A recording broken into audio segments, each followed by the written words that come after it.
Hi Animals and Lit Kids. It is day 4 or 5. I'm starting to lose count. Day 4, and you should have already looked at the articles on day 3 for the about the origins of the coronavirus in relation to wildlife trade. I previously recorded a really long video. It was really great. It was on all these articles, and then my phone ran out of memory and I had to delete the video, so I can't really record for too long, maybe about 5 minutes, I think. So anyway, I'm going to do this video very quickly. What I want you to do on this YouTube, let's try this, on this YouTube video, is click on the YouTube video, and then I think you can make comments, and that's a really good way to do some social media stuff. So in the comments, what I want you to do is, I've got some questions that I posted on day 4. And let me go there and look at the questions real quick. So the questions that I'd like you to try to answer, but do the wildlife trade challenge. There's a survey up here. You could do the wildlife trade challenge, or you can answer any one or more of the questions on this YouTube video in the comments. So the questions are: what does poverty have to do with the threat to wildlife today? Some of the articles don't actually directly address this, but you can look up you can do a Google inquiry, and you can ask, what does poverty and poaching have in common? Why are people poaching wildlife? And you'll understand the complex issue, because in a lot of the places where wildlife is being poached, people are suffering from severe poverty, and oftentimes it's the only means of income that people have, and so this really causes the animal-human conflict. The number 2 is, how significant is culture when it comes to how we regard and treat animals? So read the articles, and I think you'll find out how deeply culture really impacts our moral consideration of animals. Number 3, how can regulation both help and fail animals who are exploited in the wildlife trade? One of the articles said that China has made parts of the wildlife trade illegal, but there's some problems with that in regards to, sure, you got a law, but how are you going to regulate it? How are you going to enforce it? So you do some research on that. Who engages in the exploitation of wild animals? Is it just other countries? No, it's us too. It's the U.S. too. The first article talks about the Western hypocrisy of how people in Western countries often criticize other countries for their practices, but we also have practices too. We engage in the wildlife pet trade and in keeping exotic animals in our home. So yeah, who engages? I want you to really explore that on a wider level, including us here in the United States. What's the difference between wild and exotic animals? So look that up, and then you can put that answer in the YouTube comments or the survey as well. Let's see. How do captured wild animals threaten human health?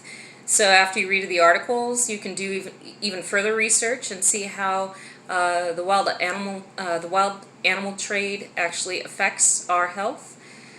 How does othering affect how we view other countries' cultures and practices, and how does racism play into this current crisis with COVID-19? You'll see that in the first article.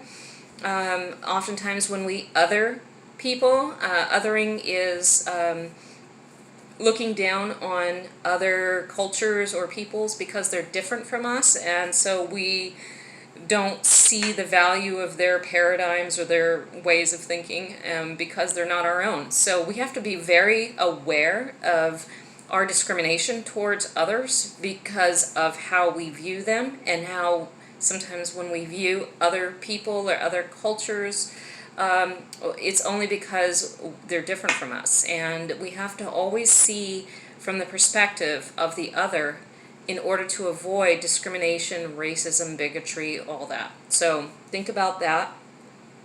And then number 8, how is the U.S. often hypocritical when it comes to condemning wildlife trade in other parts of the world? You'll see that in the first article as well. So go ahead and answer any of these questions through the YouTube video. I'll check the YouTube video comments tomorrow. And maybe I can do a video on some of those comments.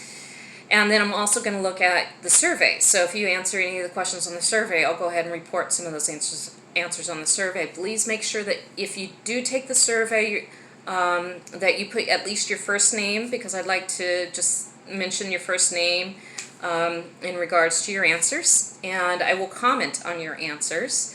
And then I've also put some videos on the pangolin. You can see what the pangolin is, how cute it is, the civet cat, and then there's a couple of more videos that I posted on rescuing pangolins and civet cats. Those are very inspirational, and you can see that a lot of these animals in the wildlife trade are incredibly endangered because of the wildlife trade. And I just want to tell you a personal story about exotic animals. Is currently we have a green tree python that we rescued from Craigslist probably about 6 or 7 years ago.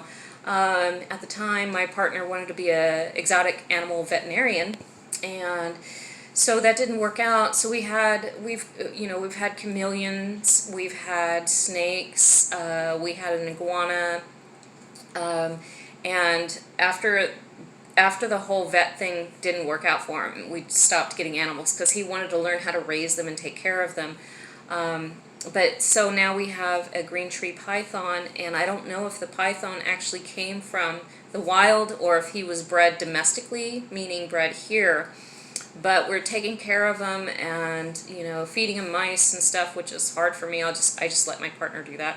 But we really need to consider, like, if you have an exotic pet at home, exotic is something that is not native to these parts. So, or to this country even. So do you have an exotic pet at home? Do you know where your exotic pet came from? And just realize that every exotic pet is a descendant, or if not, was directly pulled out of its natural ecosystem. So that's something we need to consider if we're going to have pets. And pets are great, but we need to also consider the environmental impact of those pets and also their own well-being. So anyway, it's a cultural thing all over the world, people having pets, and maybe it's an ego thing. People want the most exotic, weird pet. For example, fennec foxes. Have you seen those? Those are so adorable, but they're not native to here. And a lot of states have made animals like fennec foxes illegal to have. So anyway, have some discussion with your family tonight about animals, wildlife animals. What is wildlife? Should we be eating wildlife? Haven't we been eating wildlife throughout our human history?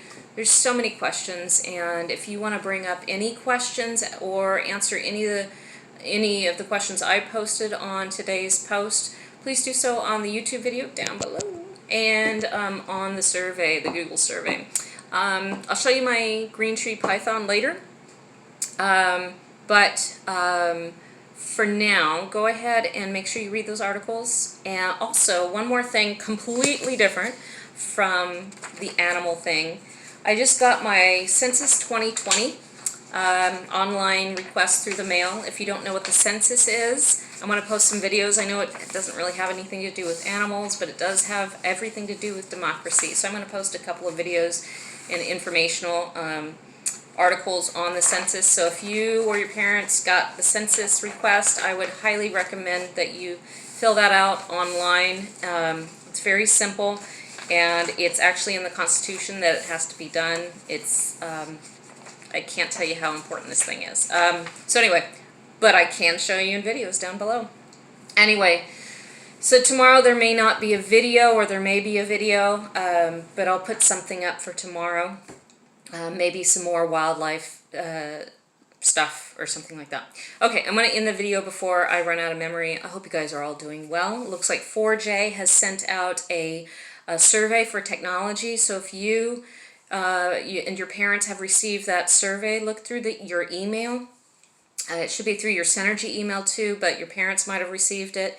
It's also on the 4J website, I think, but make sure you take that survey so you can let 4J know if you have access to devices or to the internet, and if not, I think they're going to create a way to provide devices to students. So if you know friends that don't have access to the internet, you can have them access the 4J website on your phone or something if you're staying 3 to 6 feet apart.